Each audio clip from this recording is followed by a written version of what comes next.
Bonjour à tous et bienvenue à cette nouvelle webconférence dans la série Avenir de l'Europe, qui est une série, je vous rappelle, qui est dédiée aux questions institutionnelles et aux politiques économiques et financières européennes. Et aujourd'hui, on va traiter de la guerre économique avec d'un côté Lionel Potier, qui est économiste bancaire sur la zone euro, et Rabindra Rajalou, qui est ingénieur sur les semi-conducteurs et les technologies de l'information et de la communication. Donc, on a décidé de traiter de ces sujets, et notamment aux réponses européennes, parce que en fait, on va vous donner ici le plan de notre intervention. Mais d'abord, je vais vous dire une chose. En fait, on va dédier 45 minutes à la présentation et on prendra dans le quart d'heure final vos questions. Donc, je reviens. Pourquoi on a choisi ce sujet, en fait? Tout simplement parce que on a vu le développement avec la mondialisation de toute une série d'interdépendances et de réseaux qui, on pensait, devaient diffuser en fait l'ordre libéral. Or, en effet, dans le temps, toutes ces interdépendances et ces réseaux se sont pas développés de façon purement symétrique, mais grâce aussi à des rendements d'échelle, ont parfois développé des asymétries, des phénomènes de polarisation, et on donne lieu finalement à une possibilité pour certains acteurs étatiques ou même privés qui ont le contrôle sur ces interdépendances ou sur ces réseaux, de les arsenaliser, c'est-à-dire de les utiliser à des fins qui peuvent être des fins de politique étrangère géostratégique. Donc voilà, en tant que sujet de guerre économique, on ne va pas traiter d'une économie de guerre et de comment on organise donc les emplois et les ressources autour de ce concept, mais on va essayer de catégoriser en fait les typologies de militarisation possible en fait de tous ces réseaux. Et on a identifié 4 grandes catégories qui sont l'exploitation d'un pouvoir de marché, l'exploitation de dépendance bilatérale, des réseaux économiques globaux. Et dans ces réseaux économiques, on met plusieurs choses. On met effectivement des échanges de marchandises et des services, mais aussi des échanges d'informations, des échanges technologiques, des réseaux physiques d'infrastructures et des réseaux financiers aussi.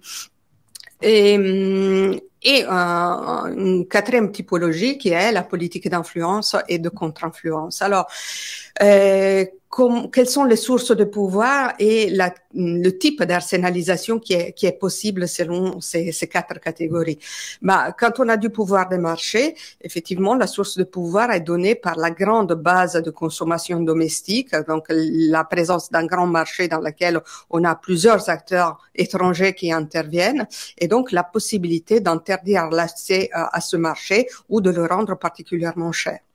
En cas de dépendance bilatérale, que ça peut être de dépendance sur des ressources, mais aussi sur des biens, c'est l'idée de ne pas avoir de fournisseurs alternatifs et donc de pouvoir bloquer la fourniture ou de la rendre aussi beaucoup plus chère. En termes de réseaux économiques globaux, c'est le contrôle sur les nœuds critiques de ces réseaux qui va permettre soit d'acquérir des connaissances critiques en exploitant les flux d'informations dans ces réseaux, soit de limiter ou interdire l'utilisation du réseau. Naturellement, il faut des conditions pour pouvoir exercer ce pouvoir, soit avoir une juridiction physique ou légale sur les nœuds, avoir une capacité institutionnelle pour opérer ces leviers, aussi une crédibilité pour le faire, ou éventuellement aussi une capacité à impliquer des alliés pour avoir un front beaucoup plus important et plus efficace dans son action. Alors, on va d'abord regarder un cas très rapidement de dépendance bilatérale, qui est le cas actuel de la Russie, qui nous concerne un peu directement, où là, on a développé effectivement une dépendance bilatérale, notamment sur les hydrocarbures. On l'a développé à la suite des chocs pétroliers, où on a fondé véritablement aussi notre système économique sur le gaz notamment via gazoduc par la Russie. Ça s'est davantage renforcé aussi quand certains pays ont fait le choix d'une transition et d'abandon du nucléaire et ont choisi le gaz aussi comme énergie de transition. Et donc, ça nous a permis pendant des années effectivement de vivre avec un gaz très peu cher, hein. Et on s'est pas trop posé en fait la question du risque lié à cette dépendance excessive, puisqu'on avait jusqu'à 40% de nos importations de gaz qui dépendaient d'un seul acteur. Encore en 2020, il y a eu une interrogation du Parlement européen qui a mis en lumière cette dépendance, mais qui en a conclu que jusqu'à maintenant, finalement, la Russie était un fournisseur fiable et donc pas trop de soucis de s'inquiéter de cette dépendance. Bon, la guerre en Ukraine nous a réveillés assez brutalement de cela. Et au mois de mars, la Commission européenne a annoncé finalement un plan de baisse, on se donnait à l'horizon 2030 de notre dépendance vis-à-vis du gaz russe. Ça a été beaucoup plus rapide. Déjà en mars, la Commission avait dessiné avec son programme Repower EU des voies de sortie, avec une sorte d'objectif de réduire à un tiers finalement la dépendance des importations de gaz russe, des voies de sortie qui étaient celles qui sont après avérées, c'est-à-dire principalement des importations de GNL en substitution, mais aussi des économies d'énergie et à plus long terme effectivement des énergies, le développement d'énergies renouvelables. On voit qu'aujourd'hui on est passé de 40% de nos importations venant de Russie à bien moins que 10%, avec une baisse notable qui s'est faite véritablement cette année et à la fin de l'année dernière, et avec des efforts qui ont été faits aussi en termes de baisse de la consommation et pas uniquement de déplacement en ressources en fait. Et on voit que certains pays plus que d'autres en fait, soit parce que plus volontaires, soit parce que plus obligés par une dépendance plus forte vis-à-vis de la Russie, ont réduit leur consommation. Parmi les 4 grands pays, on voit l'Allemagne qui a beaucoup réduit, la France un peu moins, encore moins Italie, Espagne. On a des pays dans l'Union européenne qui ont réduit davantage, notamment la Finlande de la moitié, les pays baltes également, vu leur proximité aussi avec la Russie et des problématiques géostratégiques beaucoup plus prégnantes que pour nous. Et on voit bien que c'est l'industrie et les ménages qui ont fait le gros de cet ajustement. Sur les autres dépendances vis-à-vis de la Russie, voilà, au-delà des hydrocarbures, on n'a pas énormément de dépendance. On a une dizaine de produits qui sont véritablement critiques et qui comptent par contre pour peu de la valeur de nos importations, 0,2%. Et à part les hydrocarbures, ce sont plutôt du nickel, du lithium, des phosphates et de l'ammoniac, sur lesquels on a quand même un potentiel de diversification assez important. Donc, on peut dire que le gros de notre grosse dépendance critique vis-à-vis de la Russie est je peux pas dire résolu puisque cela a un coût, hein, en fait, notamment sur les hydrocarbures, mais est déjà beaucoup réduit par rapport à avant.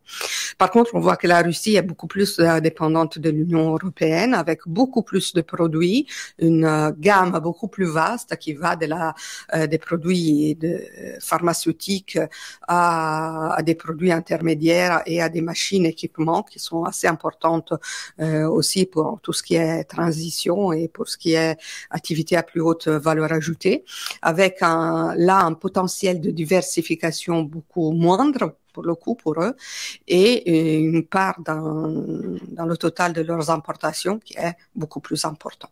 Donc aujourd'hui, on peut dire que le jour où on aura définitivement résolu la question des hydrocarbures, on est effectivement sur une relation beaucoup plus déséquilibrée en fait à notre faveur d'une certaine sorte. Voilà. Maintenant, on va regarder d'autres typologies en fait de pouvoir d'arsenalisation. On va regarder le pouvoir de marché et aussi la présence le rôle d'une devise dans les réseaux financiers et notamment le cas des sanctions américaines, puisqu'effectivement on a un effet important de la territorialité des sanctions américaines qu'on a constaté au cours notamment de la décennie dernière, avec une dominance qui vient de la dominance du dollar dans le commerce et sur les marchés de capitaux.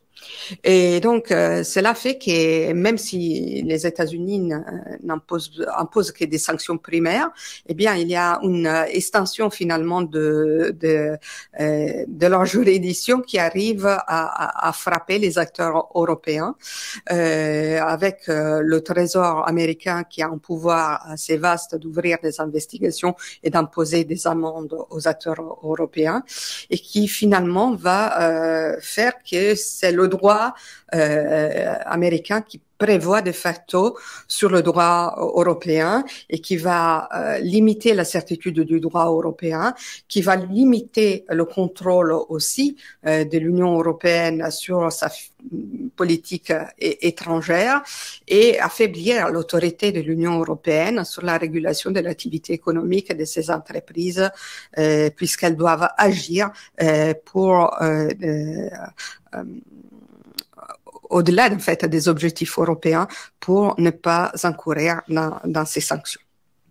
Alors, c'est une évolution qui s'est faite dans le temps et qui devient de plus en plus agressive et dangereuse en fait pour l'Union, parce que on a eu déjà par le passé des exemples où par contre l'Union européenne a réussi à se coaliser et à avoir une réaction assez forte qui a amené soit à l'abandon soit à une exemption des sanctions. C'est le cas des premières sanctions de l'administration Reagan contre le gazoduc, la construction du gazoduc sibérien à l'époque de l'URSS, qui était finalement abandonnée. C'était les sanctions contre Cuba de l'administration au milieu des années 90 avec l'administration Clinton qui finalement a en fait donné une exemption aux pays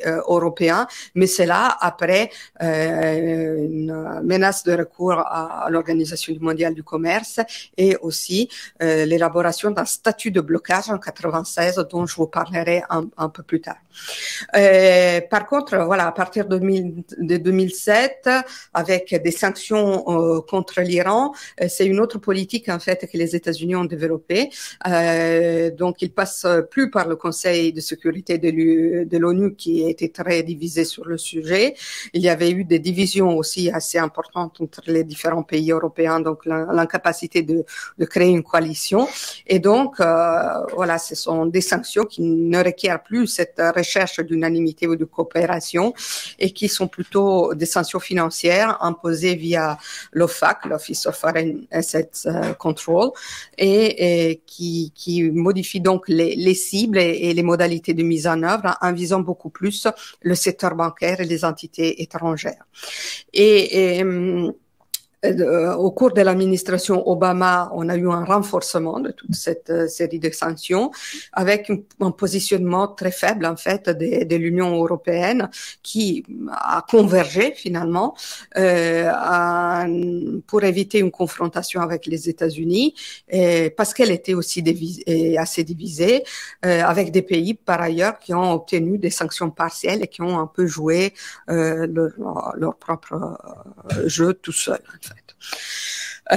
Cela n'était pas très malin puisque finalement c'est sur cette attitude assez faible de l'Union européenne qui a capitalisé l'administration Trump en 2018 avec un retrait de l'accord sur le nucléaire iranien mais aussi la fin des exemptions sur les sanctions touchant Cuba. Alors, quelles sont les options pour l'Union européenne pour réagir? Il y a une réflexion qui est en cours justement depuis 2018, cette nouvelle agressivité en fait américaine. La première voie est celle d'essayer de minimiser l'opportunité pour les États-Unis en augmentant les coûts. Et donc, d'agir avec plutôt des mesures de rétorsion, de menacer, de fermer l'accès au marché européen aux entreprises américaines, mais aussi des mesures de gel d'actifs ou de sanctions secondaires européennes sur des citoyens et des entités américaines. Voilà, c'est un peu compliqué puisqu'on est quand même dans une logique de coopération avec celui qui est notre allié stratégique et économique principal. Donc, tout cela, pour l'instant, n'a pas été notre premier choix, en fait. Il y a l'idée aussi de mobiliser le pouvoir réglementaire de l'Union européenne dans les domaines où on a des divergences, en fait, entre les normes européennes et américaines, qui est un peu la même logique, hein, une logique d'augmentation de coûts et de limitation de l'accès au marché, en exigeant par exemple des licences pour opérer sur le secteur bancaire, des critères environnementaux, des normes de protection des données plus strictes.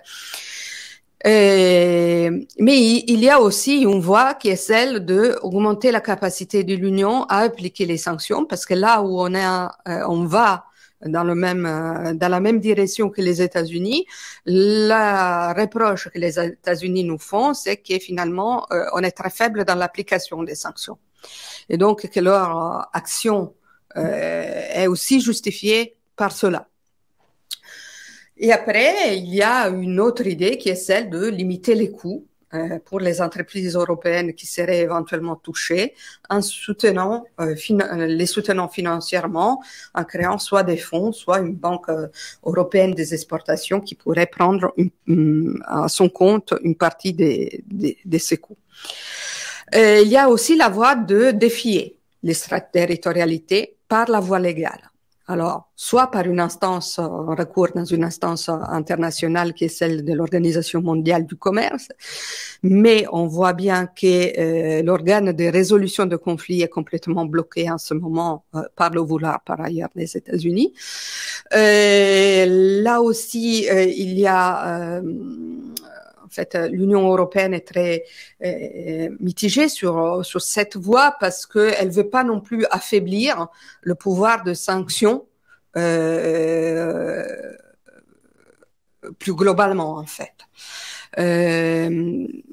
Et après, il y a l'idée de aussi casser le front américain en portant finalement la question à l'intérieur des États-Unis et en déposant un recours devant la Cour suprême des États-Unis qui a une vision un peu plus restreinte finalement de la notion d'extraterritorialité avec une présomption contre l'extraterritorialité et donc de casser une sorte de fracture entre le Congrès et la Cour suprême.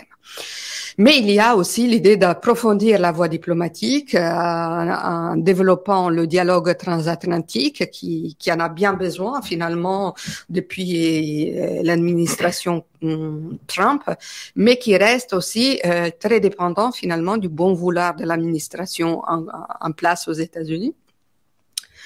Il y a l'idée aussi d'investir davantage le Congrès, qui est finalement celui qui vote ces mesures.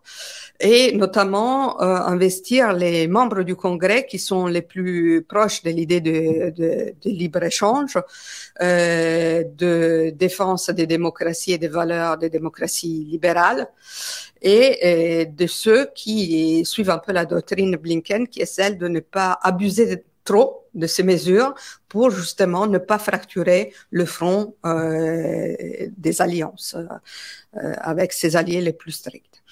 Et donc, pourquoi pas créer un cadre un peu plus large au sein du G7 ou du G20 pour discuter de ces questions. Mais aussi, on a pas mal de mesures dont nous parlera Lionel ensuite, notamment de mesures financières pour essayer de minimiser l'impact ou contrer qui concerne beaucoup plus donc le secteur financier. Alors, aujourd'hui, l'Union européenne est en train véritablement de mener pas seulement une réflexion, mais aussi une action législative autour de cette idée de défense et de anti-coercition, avec un instrument anti-coercition qui veut dépasser le seul instrument finalement qu'on avait, qui était le statut de blocage créé en 96, qui n'était pas du tout efficace en fait, parce que il obligeait finalement les pays, les entreprises à ne pas appliquer finalement les mesures de sanctions, mais sans vraiment véritablement les protéger et sans engager une vraie action commune. Donc, elle mettait les entreprises face à un choix, soit être en rupture avec la législation européenne, soit risquer des amendes ou la perte d'accès au marché américain, puisqu'à l'époque, il fallait effectivement, les entreprises avaient une obligation d'information à la Commission, mais après, c'était les pays membres qui devaient porter devant une juridiction nationale l'affaire contre les États-Unis, donc un déséquilibre en fait assez important. Et finalement, la Commission pouvait agir avec un blocage d'avoirs américain, mais uniquement si le Conseil était d'accord. Donc, on avait quand même des problématiques de consensus, ce qui a fait que l'instrument n'était pas du tout applicable. Donc, aujourd'hui, on vise avec cet instrument anti-coercition une procédure qui d'abord exploite la voie diplomatique, avec un examen de la Commission européenne sur l'existence de cette coercition économique, et après un dialogue, mais aussi l'instruction de procédures auprès des institutions internationales compétentes. Et ensuite, toute une série de mesures qui sont clairement affichées et qui devraient donc diminuer aussi l'incitation du pays tiers à utiliser ce levier de l'extraterritorialité, avec la suspension de concessions tarifaires, de droits de douane et la réintroduction de taxes ou de taxes supplémentaires sur les marchandises, ou alors de restrictions physiques à l'importation, à l'exportation, ou une suspension au droit de participer au marché public, ou alors toute une série de restrictions aussi sur les services financiers, avec restrictions pour les opérations bancaires et d'assurance, de l'accès au marché des capitaux européens ou d'investissements directs étrangers dans l'Union, avec éventuellement aussi la possibilité de restreindre les droits de propriété intellectuelle et leur exploitation commerciale dans l'Union. Donc, ce projet est aujourd'hui en cours d'entrer dans le processus législatif européen. Il y a une proposition de la Commission qui a été déjà portée au Conseil, et là commence finalement l'activité législative au sein du Parlement européen et du Conseil de l'Union européenne pour le voter. Mais je passe maintenant la parole à Lionel pour voir un peu plus la matérialisation en fait de ces sanctions. Alors, merci Paola, bonjour à toutes et tous. Alors effectivement, quelles sont les conséquences concrètes pour les entreprises européennes de cette extraterritorialité du dollar?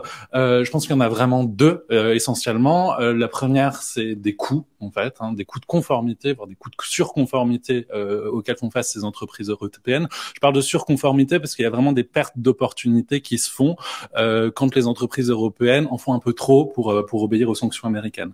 Le deuxième, et c'est ce que représente le tableau, la deuxième grande conséquence de cette extraterritorialité du dollar, c'est que les entreprises européennes ont fait face à des amendes, et des amendes importantes, puisque quand on parle de 9 000 millions d'euros, donc 9 milliards de dollars, pardon, on est sur quelque chose qui avoisine les 0,3 points de PIB français.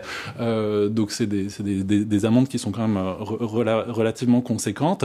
Et ce qui est intéressant, c'est que ces amendes concernent tout particulièrement le secteur financier et les groupes bancaires qui sont souvent condamnés au motif d'utilisation du dollar pour réaliser des transactions qui viennent violer les embargos, en particulier contre Cuba, contre l'Iran et le Soudan. Alors, ce tableau, à mon sens, représente vraiment une bonne illustration de l'importance, en fait, du secteur financier et des banques, en particulier, dans la guerre économique que peuvent se livrer les États. Et c'est un peu là-dessus que j'aimerais insister dans la partie suivante, puisque j'aimerais vous parler de comment, en fait, le secteur financier européen et les infrastructures qui composent ce secteur financier peuvent intégrer, finalement, l'arsenal européen dans cette guerre économique. Je vais vous parler de 4 exemples en fait d'armes, alors surtout défensives, mais aussi pour certaines qui peuvent présenter un intérêt offensif. La première, ça va être le dispositif, l'instrument Instex, en fait. Alors Instex, a été un instrument qui a été créé après le retrait des États-Unis de l'accord sur le nucléaire iranien, donc en 2018 par l'administration Trump, et l'imposition par les États-Unis de sanctions américaines, donc un embargo et la déconnexion des banques iraniennes de SWIFT. Alors quel est l'objectif en fait de cet instrument? C'est de permettre pour les entreprises européennes de continuer à échanger, à établir des échanges commerciaux avec l'Iran sans utiliser le dollar américain et donc sans s'exposer à des sanctions américaines au titre de l'extraterritorialité de leur monnaie. Alors, c'est quoi Instex concrètement? C'est une société de droit français qui a été fondée par la France, l'Allemagne et le Royaume-Uni. Potentiellement, il y a pas mal d'autres pays, notamment du nord de l'Europe, qui pourraient rejoindre l'initiative. Concrètement, c'est quoi? C'est une chambre de compensation entre les importateurs et les exportateurs de et vers l'Iran, qui permet en fait d'exporter des produits vers l'Iran, d'importer des produits de l'Iran, pour n'avoir plus qu'à régler, de compenser ces échanges pour n'avoir plus qu'à régler éventuellement le net de ces échanges avec une autre chambre de compensation miroir qui serait du côté iranien. Alors, à noter quand même que le périmètre de cet instrument est limité aux seuls échanges sur les biens alimentaires et sur les médicaments, pour faire simple. Alors, aujourd'hui, quelles sont les réalisations de cet instrument? Elles sont très, très modestes, puisque la seule trace qu'on trouve d'une opération d'échange qui a été menée par Instex, c'est la vente en plein Covid en Iran de tests médicaux provenant d'un laboratoire allemand et pour une somme très modique, puisqu'il s'agissait seulement de 500 000 euros. Alors, pourquoi, en fait, cet outil n'est pas davantage utilisé? Parce qu'il y a des obstacles importants. Le premier obstacle, on en a déjà parlé, mais c'est qu'il y a seulement les biens alimentaires et les médicaments qui sont concernés en fait par l'instrument. Des biens alimentaires et médicaments qui sont déjà exclus des sanctions. Donc ça limite beaucoup l'intérêt pour n'importe quelle entreprise de recourir à Instex dans ce contexte-là. L'autre obstacle, c'est que la compensation ne peut se faire que s'il y a des exportations vers l'Iran, mais aussi des importations de l'Iran. Et il se trouve que l'Iran, pour l'essentiel, exporte des hydrocarbures qui ne sont pas inclus dans le périmètre d'Instex. Par ailleurs, l'Iran n'est pas adhérent de différentes initiatives pour la lutte contre le terrorisme et le blanchiment d'argent, ce qui au-delà en fait des sanctions américaines, engendre quand même des problèmes de conformité dès qu'une société française ou européenne aimerait se livrer à des échanges avec l'Iran. Donc voilà, un premier outil de traitement de transactions, plutôt de transactions financières, enfin commerciales et financières importantes, mais avec une effectivité très limitée, une efficacité très limitée. Le deuxième outil dont j'aimerais vous parler, si j'arrive à passer... Voilà, merci. Le deuxième outil dont je voudrais vous parler, c'est l'initiative européenne sur les paiements. En fait, toujours après le retrait des États-Unis de l'accord de Vienne sur le nucléaire iranien, les États-Unis ont directement brandi la menace de couper l'accès à Mastercard et Visa, donc deux sociétés de cartes bancaires américaines, enfin de juridiction américaine, donc de couper l'accès à Mastercard et Visa aux banques européennes qui s'aventureraient à commercer avec l'Iran. Donc la réaction européenne, portée par la Commission, portée par la BCE et portée par l'industrie bancaire européenne, a été d'élaborer cette initiative pour créer un système de paiement pan-européen qui viendrait se substituer, concurrencer Mastercard et Visa, et qui viendrait remplacer les systèmes de cartes nationaux comme le réseau des cartes bancaires en France. Alors, assez vite, en fait, cette initiative s'est heurtée à des difficultés importantes. D'abord, un coût important, parce que pour mettre en place ce type d'infrastructure, ça demande des investissements qui sont tout à fait conséquents. Une deuxième difficulté qui est celle de l'émergence éventuelle de passagers clandestins, puisque donc il s'agit essentiellement d'une initiative portée par des acteurs privés. L'idée étant que ces acteurs sont ceux qui font l'investissement. Il faudrait pas que des passagers clandestins, l'émergence de passagers clandestins peut vraiment freiner ces acteurs à élaborer ces investissements. Par ailleurs, il y a aussi des difficultés qui sont liées à l'émergence de nouvelles technologies qui rendent ces investissements potentiellement moins profitables. Alors, effectivement, les ambitions du projet ont été assez vite revues à la baisse, parce que en 2022, en fait, EPI a annoncé l'abandon du projet de carte bancaire et un recentrage, en fait, de tout le projet sur les outils de porte-monnaie électronique et sur le paiement instantané. Et d'ailleurs, en fait, le projet intéresse de moins en moins, parce que sur les 31 membres actifs de l'EPI à l'origine, il n'en reste plus que 13, donc indiqués en vert dans le petit tableau, qui sont toujours actifs au sein de l'initiative. Donc là, on en est finalement à deux exemples, un sur les transactions de gros, un sur les transactions de détail, où l'Europe, en fait, plutôt des exemples d'échecs, en fait, pour l'Europe, parce que l'Europe n'a pas réussi à se substituer à des dépendances vis-à-vis des États-Unis tout particulièrement. Alors il y a quand même un exemple, et ça va être celui de SWIFT, où l'Europe et les infrastructures financières européennes sont plutôt devenues des infrastructures globales et essentielles en fait. Donc le premier exemple de ça va être SWIFT. SWIFT, c'est quoi? C'est une société de droit européen, parce qu'elle est basée à Bruxelles en Belgique, qui a été fondée dans les années 70 et qui, dans le but de proposer en fait des standards de communication et des services de messagerie qui permettent donc simplement d'échanger des messages de nature financière. Pourquoi SWIFT est intéressant? Parce que ça permet de réaliser des transactions financières à moindre coût et beaucoup plus rapidement que ce qui se faisait auparavant. SWIFT a un vrai succès puisqu'il est utilisé par plus de 11 000 utilisateurs dans, on peut dire, virtuellement tous les pays du monde, et donc par des banques, par l'ensemble des acteurs financiers, des banques, des chambres de compensation, des assurances, etc. Alors, la position de SWIFT sur le marché des services de messagerie financière est largement dominante. SWIFT, c'est plus de 10 milliards de messages qui sont échangés par an.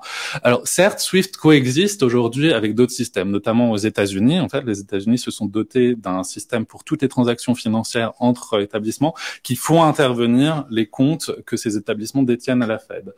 SWIFT coexiste aussi avec un système chinois qui a été créé en 2015, mais qui lui ne traite pour l'instant que des transactions en renminbi, donc en yuan, et qui font intervenir enfin un nombre finalement assez limité d'utilisateurs.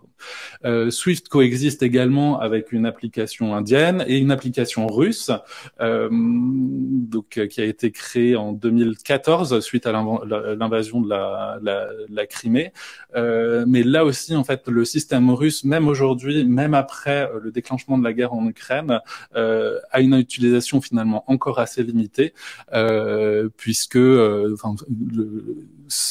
les utilisateurs sont seulement russes, arméniens, kazakhs, ouzbeks et turcs, je crois.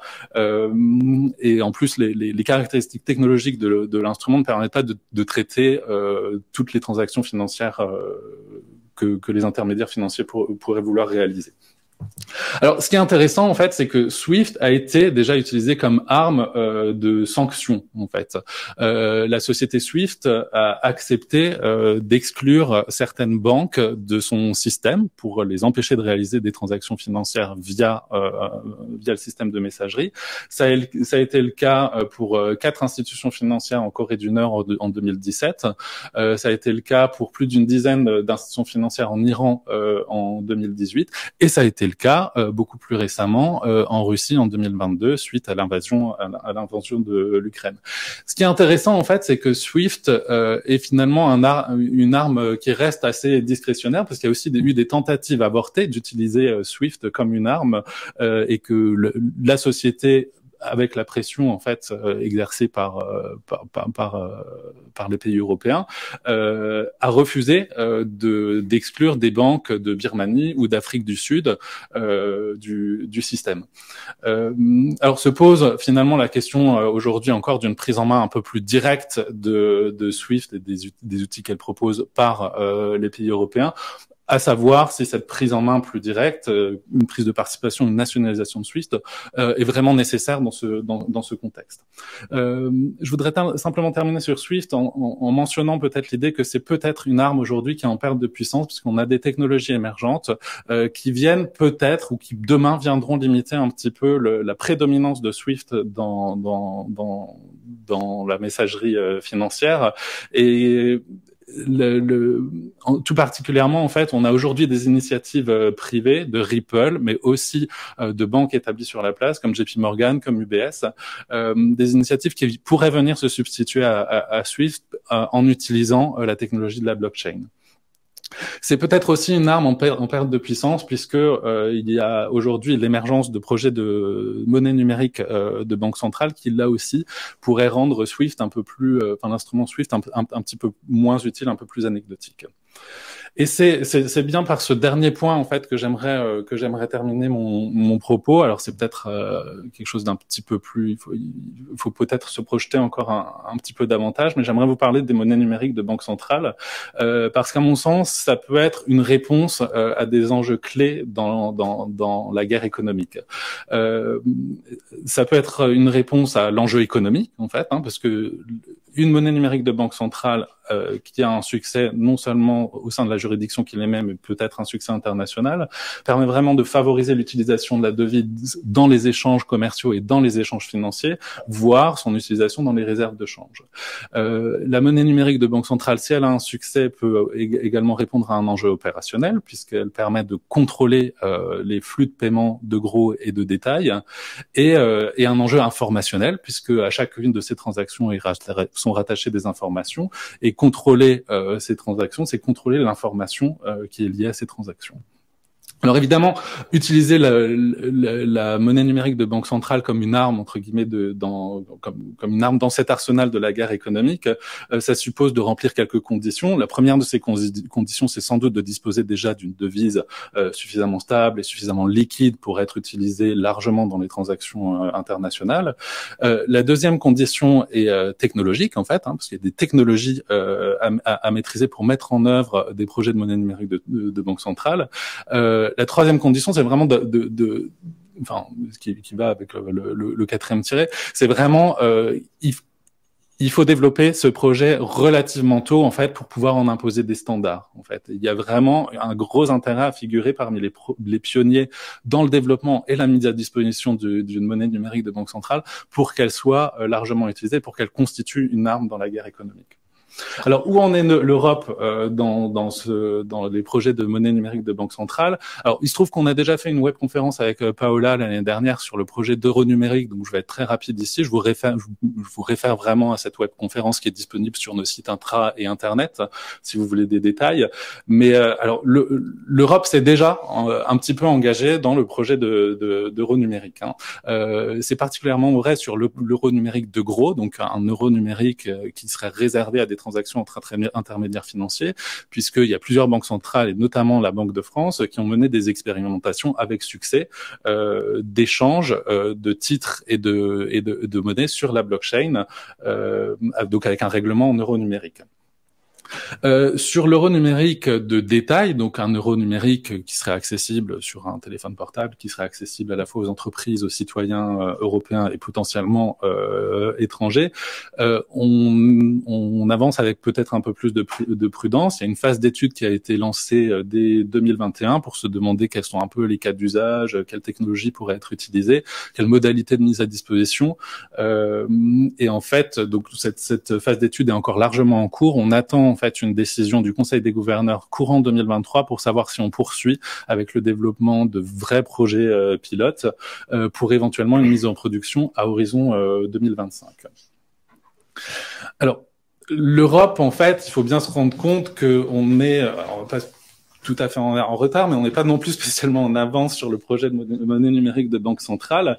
Alors, des monnaies numériques de banque centrale, il en existe déjà, qui sont en production. Il en existe dans les Caraïbes, il en existe au Nigeria. Alors, quand on dit ça, c'est pas forcément très menaçant, mais il y a aussi des projets de monnaie numérique qui sont dans des états de pilote très avancés, tout particulièrement en Chine et sans doute en Russie. Alors, je vous parle un tout petit peu du cas chinois parce qu'il y a eu des expérimentations dans des grandes villes chinoises, et quand on dit grandes villes chinoises, ça veut dire que c'est des expérimentations qui concernent déjà des dizaines, voire des centaines de millions de personnes. Et aujourd'hui, en fait, ce que vise la Chine, c'est une mise en production donc vraiment à l'échelle de la Chine, avec une intégration dans les plateformes de commerce électronique, etc. Et on n'en est pas loin. Donc la Chine, sans doute très en avance par rapport à l'Europe. La Russie a également accéléré son projet de rouble numérique en 2022, suite à la guerre en Ukraine, avec un focus peut-être un peu plus marqué sur les transactions de gros, très précisément pour se défaire un petit peu de l'influence, de l'influence de SWIFT et de la déconnexion de certaines banques russes du système SWIFT. Donc la Chine très en avance, la Russie bien engagée. Il y a un autre partenaire duquel on n'a pas trop parlé, c'est les États-Unis. En fait, les États-Unis et la Fed sont plutôt en retard en fait dans le projet de mise à disposition d'un dollar numérique. L'avantage qu'ont les États-Unis, c'est qu'en fait les sociétés privées américaines, des fintech et les sociétés qui utilisent la blockchain sont plutôt bien placées dans l'écosystème mondiale, et c'est d'ailleurs elles qui fournissent les technologies pour les projets déjà en cours aux Caraïbes ou au Nigeria dont j'ai déjà parlé. Donc l'Europe sans doute un petit peu à la traîne, à la fois dans l'élaboration de projets très directement et dans l'acquisition des technologies nécessaires à la mise à disposition de monnaie numérique de banque centrale. Merci Lionel. Donc on va passer la parole maintenant à Ravindra pour une autre illustration très pertinente d'un réseau d'interdépendance globale qui a déjà montré ses vulnérabilités et sur lequel on voit aussi des tentatives d'instrumentalisation, les semi-conducteurs. Absolument. Merci Paola. Alors, déjà, pour commencer, on va essayer de rappeler un peu le contexte de cette industrie et les principales caractéristiques, ce qui me semble important. Donc là, sur cette slide, on peut voir comment l'industrie a évolué au fil du temps pour être aujourd'hui une industrie assez fragmentée. Donc, dans les années 50, on est parti d'une industrie très intégrée, les acteurs étaient connus sous le nom d'acteurs intégrés ou IDM en anglais. Et on a peu à peu évolué. C'est tout à fait lié également, et c'est complètement corrélé à la miniaturisation finalement, puisque au fur et à mesure, ça correspond à l'observation de la loi de Moore, qui n'est pas une loi physique, mais de démontrer physiquement, mais pardon, qui n'est pas une loi de la physique, mais une loi d'observation. Donc, suite aux observations de Gordon Moore, cofondateur d'Intel, cette loi a permis de constater que la densité finalement des transistors doublait, la densité au millimètre carré, par exemple, doublait tous les 18 mois. On en est par exemple aujourd'hui à 300 millions de transistors par millimètre carré. Alors, ça a permis, évidemment, ça se traduit par des équipements de plus en plus sophistiqués, des usines de plus en plus larges, et tout cela correspond évidemment à des coûts élevés. Et c'est pour ces raisons-là que petit à petit, les acteurs intégrés ont lâché un certain nombre d'activités de la chaîne de valeur qu'on va voir tout à l'heure, pour se concentrer sur peut-être ce qu'il leur coûte moins ou ce qu'ils savent faire le mieux, et c'est comme ça donc, que nous sommes arrivés, nous avons vu l'émergence de nombreux acteurs. Et cette slide-là représente un peu l'évolution de cette industrie et aussi son dynamisme. Typiquement, on voit que le top 10 évolue en permanence tous les 10 ans. Là, nous avons une représentation jusqu'en 2020, mais on peut déjà dire qu'en 2021, Samsung est repassé en tête et Intel est deuxième encore aujourd'hui. Et Apple et Infineon allemand, sont sortis du top 10, remplacés par Mediatek et AMD. Alors, venons-en à la chaîne de valeur. Il est important de comprendre sa complexité pour pouvoir parler de la suite. Elle comprend essentiellement 3 grandes phases. La phase de conception et de R&D qui concentre beaucoup de R&D en amont, puis une phase de fabrication qui sont vraiment liées aux fonderies, qui nécessitent les fonderies, et une phase d'assemblage et de test avant de passer à la phase proprement parlée de produits finis, avec le montage des composants dans les différents équipements terminaux. Alors aujourd'hui, cette chaîne de valeur est assez déséquilibrée parce que tout ce qui est fabrication et assemblage et test se trouve largement logé en Asie, à quasiment 85%. Et pour ce qui est des fonderies, Taïwan tout seul concentre plus de 50% des capacités de fabrication. Donc les crises qu'on a pu vivre ces dernières années, ces quelques dernières années, je me réfère au Covid bien sûr, à la pandémie, puis suivi de la guerre en Ukraine, ont mis en évidence ces vulnérabilités dans les chaînes d'approvisionnement en composants, plus particulièrement en Europe et aussi aux États-Unis. Alors, pour poursuivre, comme nous avons vu, la partie R&D et conception qui vient très en amont est encore aujourd'hui assez fortement concentrée aux États-Unis et un petit peu aussi en Europe.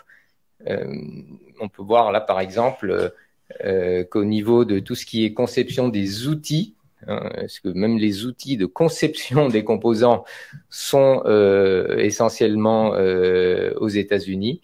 C'est ce qu'on appelle le EDA, les outils Electronic Design Tools, et tout ce qui est propriété intellectuelle qui va avec la R&D est aussi encore concentré aux États-Unis. Et par exemple, sur la partie purement EDA et propriété intellectuelle, les États-Unis et l'Europe, comme vous le voyez en bleu pour les États-Unis, à 74%, 20% en noir pour l'Europe. Même si ce sont des chiffres de 2019, ils ont un petit peu évolué, mais ça n'a pas beaucoup changé en 2021 ou aujourd'hui. Donc globalement, on voit encore que au niveau de la valeur ajoutée dans cette chaîne de valeur globale, les Américains détiennent encore, contribuent encore pour 40% aujourd'hui, et les Européens sont à 8 ou 9%. Ça a un peu baissé au profit des Chinois et des Taïwanais, bien sûr. Voilà. Alors, pour résumer, avant de commenter cette slide-là, c'est une industrie extrêmement capitalistique, doublement capitalistique. D'une part pour la R&D, qui peut représenter tous les ans entre 10 et 20% des revenus, et aussi donc pour la partie équipement et des CAPEX, qui peut, elle, par contre, ces dépenses-là peuvent s'élever jusqu'à représenter, jusqu'à entre 20 et 35% parfois des revenus. Donc c'est extrêmement lourd. Typiquement, les CAPEX globaux de cette industrie en 2022 sont élevés quand même à pas loin de 170 milliards de dollars. Et tous les ans, on est autour de plus de 120, 130 milliards de dollars. Alors c'est aussi une course, et c'est également lié, une course à la technologie, puisque on a parlé tout à l'heure de densité de transistors par millimètre carré. Donc donc tout est lié aussi à la finesse de la gravure de ces transistors. Et là, on est vraiment on va vers vers des technologies qui permettent des gravures de plus en plus fines, et tellement fines qu'on parle de 5 nanomètres, de 3 nanomètres. Évidemment, sur ces gammes-là, on va dire, il y a très peu d'acteurs qui peuvent y répondre. Ce sont essentiellement les Taïwanais, notamment par TSMC, les Américains par Intel et Samsung. Donc il n'y a que 3 acteurs qui puissent graver aussi finement aujourd'hui, et qui ont le lead et qui continuent pour maintenir leur avance toujours à investir en R&D. Donc, comme vous avez pu le voir, avec ces investissements tellement lourds, il est difficile d'imaginer des projets de semi-conducteurs, notamment de fabrication, même de R&D, sans participation de fonds publics. Et donc, il y a également un enjeu national de souveraineté technologique, et c'est pour ça que les différents et les principaux pays, comme les 6 mondiaux aujourd'hui, les États-Unis, la Chine, Taïwan, le Japon, la Corée du Sud et l'Union européenne, bien sûr, ont chacun des ambitions, des objectifs. Je ne vais pas tous les commenter ici, mais on reviendra sur les objectifs de l'Union européenne. Les Américains ont voté leur CHIPS Act, qui est un paquet législatif et qui est assez global, de plus de 280 milliards de dollars, mais dans lequel 52 milliards de dollars sont consacrés aux investissements publics dans des projets de semi-conducteurs, aussi bien pour les entreprises privées américaines qu'étrangères. La Chine, au niveau chronologique, a commencé son plan il y a déjà en 2015, donc ils étaient un peu plus déjà en avance par rapport aux autres. Mais ces plans évoluent régulièrement, tous ces montants évoluent aussi régulièrement. Et on va là rapidement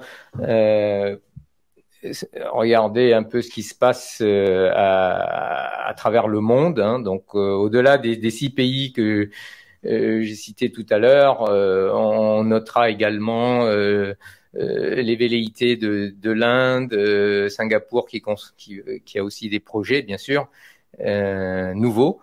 Et les velléités de l'Inde d'entrer dans ce secteur, de jouer un rôle dans ce secteur. Si on prend le cas de l'Europe, dont le paquet législatif voté en février 2022 représente une participation publique donc des fonds européens à hauteur de 42 milliards de dollars d'euros. Qui ont déjà évolué d'ailleurs jusqu'à 45. On parle aujourd'hui de 45 milliards d'euros. Au total, ça représentera environ 90 milliards avec les participations des entreprises privées. On peut citer quelques projets majeurs en Europe et essentiellement, on va dire quand même en Allemagne. Donc, ce paquet législatif a bien sûr attiré tout de suite des entreprises américaines telles que Intel, qui va investir par exemple c'est un des plus gros projets en vue actuellement, 17 milliards de dollars dans une usine à Magdebourg en Allemagne, avec Infineon, il y a également Infineon tout seul qui prévoit aussi un projet à plus de 5 milliards de dollars, d'euros, pardon. Bosch également. En France, on peut parler de la fameuse JV, du projet de JV entre ST Micro et Global Foundries du côté de Grenoble, qu'on appelle aussi la Silicon Valley grenobloise, et pour plus de 5 milliards de dollars, d'euros encore. Et qui va bien entendu bénéficier aussi des fonds publics européens et français. D'autres projets, Intel évidemment est un des plus présents puisqu'il est déjà présent en Irlande, va continuer à investir. Voilà un peu pour ce qui concerne l'Europe. Alors, plus précisément sur le paquet législatif européen, comme on arrive au terme de la présentation, je vais essayer d'accélérer. Je ne vais pas commenter chaque point, mais l'objectif est vraiment de recréer un écosystème européen et s'appuyer sur les véritables atouts de l'Europe, notamment en matière de R&D, puisque et l'objectif du doublement de la production à au moins 20% de la production mondiale d'ici 2030, qui est un objectif certes ambitieux, mais il faut bien commencer quelque part et avoir des ambitions importantes pour essayer de les atteindre et y mettre tous les moyens. Au niveau des montants, on en a déjà parlé. Juste sur cette slide-là, mentionner les 3 grands centres de recherche en Belgique, l'IMEC, le CEA Leti en France et l'Institut Fraunhofer en Allemagne. Il y en a d'autres dans les pays nordiques aussi, mais ceux-là sont vraiment très réputés. Il y a également des équipementiers qui sont aussi notamment ASML pour tout ce qui est équipement de gravure par lithographie des transistors. Ce sont des équipements extrêmement sophistiqués à plus de 100 millions de dollars pièce. Ce qu'on peut voir sur le graphe, les 3 grands domaines dans lesquels l'Union européenne a encore pour l'instant une capacité à des atouts et à influencer, donc tout ce qui est matières premières, plaquettes de silicium, les équipements de fabrication, je viens de mentionner ASML en Hollande, et en matière de R&D. Voilà, je vais m'arrêter là. On est déjà au bout de la présentation. Oui, alors un petit mot de conclusion. En fait, on voit à la fois un retard sur tous les fronts qu'on a exposés de l'Europe, mais quelques points quand même de force sur lesquels capitaliser, que ce soit justement ce que Rabindra vient de nous illustrer sur les semi-conducteurs, mais aussi on a vu avec la maîtrise du système de paiement SWIFT et quand même une réflexion qui commence à être déjà avancée sur la monnaie digitale, sur l'euro digital. Et à niveau en fait plus institutionnel, quand même effectivement la volonté de se doter d'un instrument de réponse qui est aujourd'hui dans les terres législatifs européens. On peut passer maintenant à la séance de questions-réponses. On en a reçu déjà quelques-unes. Eh ben, j'enchaîne avec une question que je prends pour moi et qui effectivement va un peu dans le sens de ce que je dis, de cette volonté de s'armer en fait de contre-mesures pour en fait limiter les opportunités et augmenter les coûts éventuels d'une action un peu contre l'Europe, notamment en termes de sanctions ou de protectionnisme, puisqu'il y a eu plusieurs questions sur l'Inflation Reduction Act américain et les conséquences pour l'Europe, et aussi une question dans laquelle vous me dites que si je suis pas trop optimiste. Non, je suis pas optimiste, effectivement, je le sais pas. On voit quelque chose qui bouge, on voit une volonté qui se met en marche, mais c'est un réveil effectivement très tardif et on connaît les difficultés institutionnelles de l'Union. Donc, première question, quelle réaction de l'Europe face à l'Inflation Reduction Act et quelles conséquences pour une Europe divisée sur le sujet? Alors d'abord, effectivement, c'est quoi l'Inflation Reduction Act? C'est un paquet législatif américain qui vise plus globalement la situation inflationniste actuelle, mais une partie. Donc, on a 370 milliards qui sont dédiés à la décarbonisation de l'économie américaine avec un objectif de réduire de 40% les émissions à l'horizon 2030, dont il faut se réjouir, parce que finalement, ils rejoignent l'Europe dans ses ambitions, sauf que donc ces 370 milliards, parmi ces montants qui sont pas très différents finalement de ce que nous, Européens, on a mis en place, parce que dans le NGEU, le plan de relance européen, qui est de 750 milliards, on a quand même 37% qui doit être dédié à la transition énergétique. Donc, on voit des montants à peu près similaires.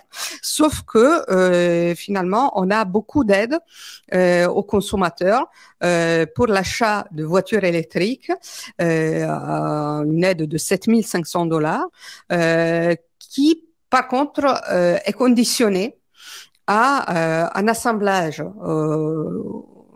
aux États-Unis et à l'utilisation de 40% de minerais locaux dans les batteries électriques. Alors, c'est une contrainte que nous, on n'a pas mis. Et donc, c'est ça qui fait craindre finalement que les entreprises européennes puissent éventuellement se délocaliser davantage aux États-Unis pour profiter de ces aides et que finalement l'aide qui est donnée inconditionnellement chez nous puisse aussi servir finalement aux intérêts américains. Alors il faut penser que le projet américain n'est pas un projet protectionniste qui vise l'Europe.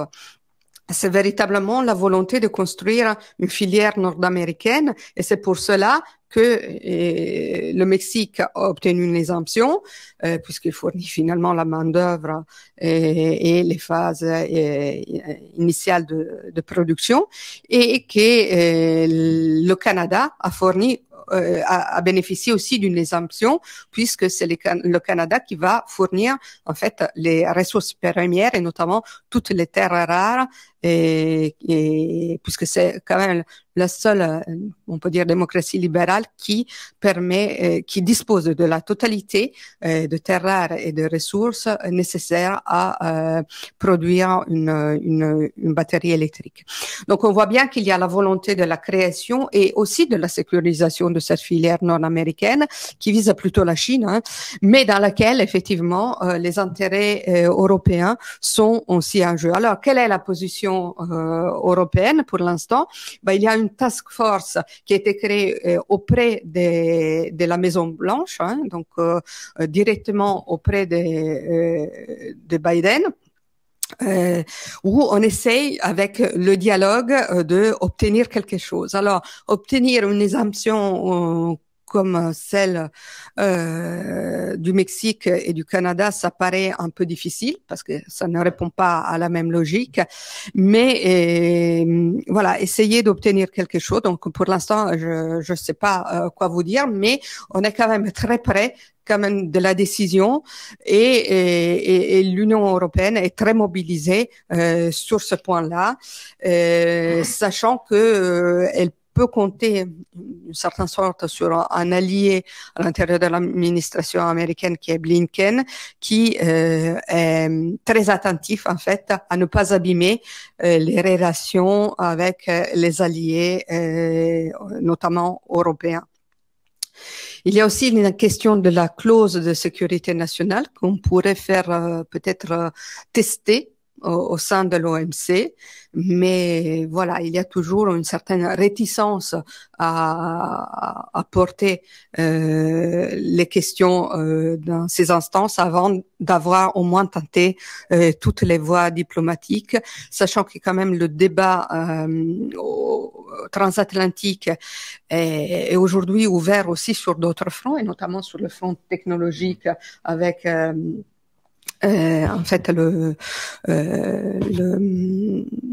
comité de réflexion hein, sur aussi les standards technologiques, et donc on a plusieurs leviers aussi d'action pour essayer de faire un peu plier les États-Unis, mais là j'ai pas de réponse hein, par rapport à cette question, mais l'idée aussi d'arriver avec un instrument anti-coercition, c'est l'idée de faire peur et de dire, écoutez, on a quand même le premier marché commun mondial et on a aussi la capacité de bloquer.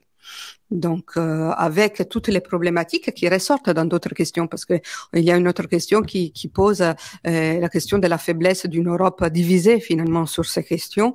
C'est clair qu'aujourd'hui, notamment après la guerre en Ukraine et les positions très atlantistes de certains pays qui dépendent énormément de la sécurité américaine, voilà, il peut y avoir des failles dans le consensus à porter plus en avant des actions contre les États-Unis.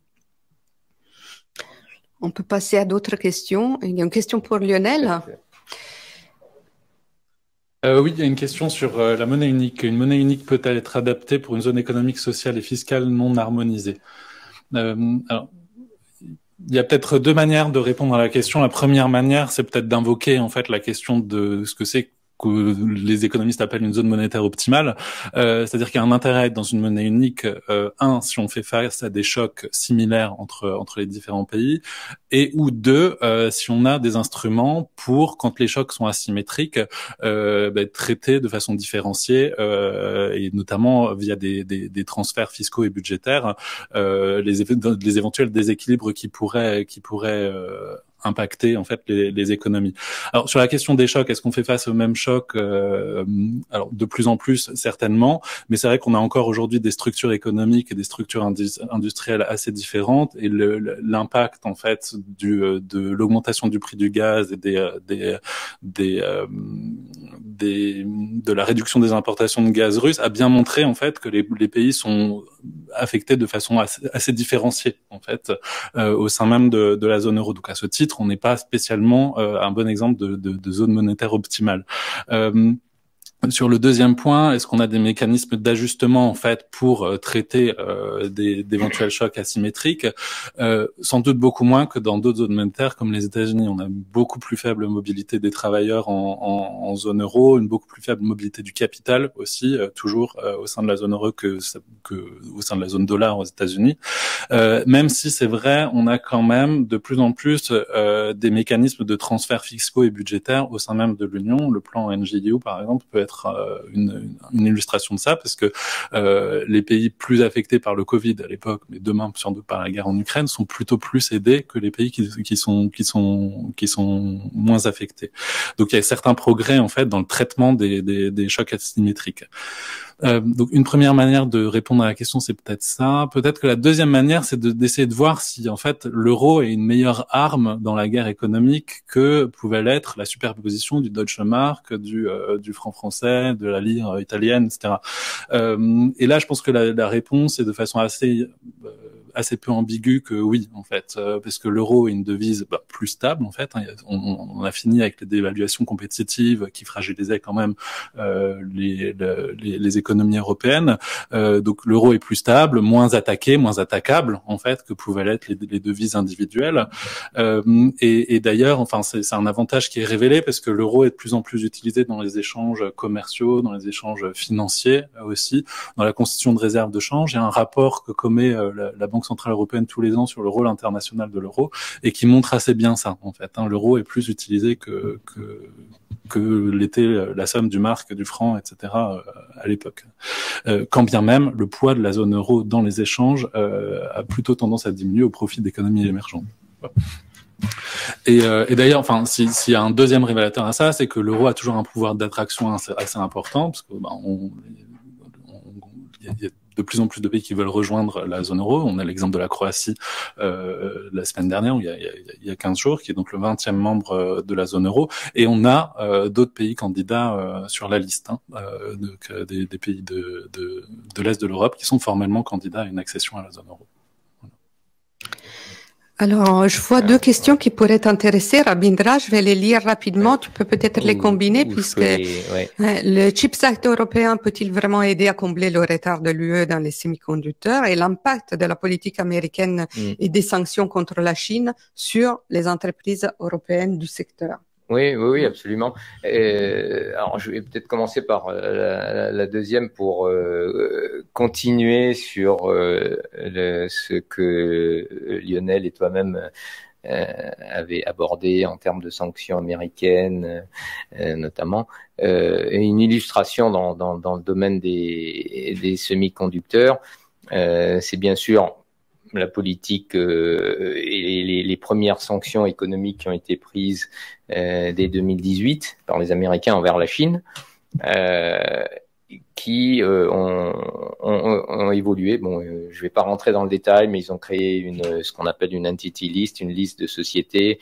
Et, alors pendant plusieurs années, c'était limité un peu à la Chine. Aujourd'hui, on voit qu'ils sont passés dans une ère différente, qui est carrément une ère de surveillance technologique qui s'ajoute à leur on va dire pas conflit, mais oui, guerre économique avec la Chine. Et cette ère de surveillance technologique finalement est élargie à toute la chaîne de valeur des semi-conducteurs, mais pas que, puisqu'elle englobe aussi d'autres domaines dans lesquels, évidemment, des puces sont utilisées, des semi-conducteurs, et donc des domaines tels que l'intelligence artificielle, les supercalculateurs, voilà, entre autres, mais il y en a beaucoup. Et là, on est passé, avec cet élargissement de leur politique de sanctions, ça commence à être assez efficace. Alors, tout dépend de quel côté on se place, hein, heureusement ou malheureusement, parce que ça englobe aussi toutes les entreprises donc ça restreint les entreprises même européennes et autres hein, dans le monde entier qui vendraient des équipements ou des composants qui auraient des composantes américaines. Donc là, typiquement, pour répondre, ça c'est pour répondre vraiment à l'impact de la politique américaine et des sanctions contre la Chine sur les entreprises européennes du secteur. Typiquement, un ASML aujourd'hui, donc le fameux leader des équipements de gravure avec la technologie ultraviolet,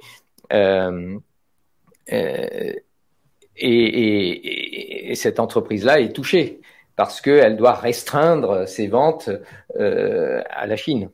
Donc, ses revenus provenant du marché chinois, évidemment, sont impactés. Voilà, c'est un exemple, typiquement. Alors après, pour en revenir au Chips Act européen, alors je ne sais pas si, compte tenu de ce qui a été présenté sur les caractéristiques de cette industrie, finalement, comme vous avez pu le voir, on est plutôt sur de l'interdépendance, et je ne pense pas que quelques pays que ce soit trouvera une indépendance complète et par conséquent on cherche même pas à combler un retard. Le Chips Act, compte tenu de ses objectifs de créer des infrastructures de fabrication, mais dans des puces qui sont gravées à 2 nanomètres. Donc on est déjà, c'est une sorte de bond technologique de l'Europe plutôt que de créer des usines dans les gravures moins fines, on va dire. Et est-il réaliste? Il faut quand même de l'ambition. Moi, je dirais qu'il y a des atouts en Europe. Et par conséquent, il faut travailler pour ça et pour vraiment s'appuyer sur ces atouts pour avancer le plus loin possible et se créer une certaine autonomie technologique. Merci Rabindra. Voilà. Donc, il y a d'autres questions, mais on nous fait un peu signe que notre temps est fini. On a un peu dépassé le temps qui nous était imparti et on vous remercie de votre attention. Vous pourrez trouver le replay vous recevrez par message le replay de la webconférence que vous pouvez néanmoins retrouver à la fois sur le site intranet et internet d'ECHO dans le volet Avenir de l'Europe. Donc, merci à tous. Merci à tous. Une très bonne journée à vous. Et bonne journée.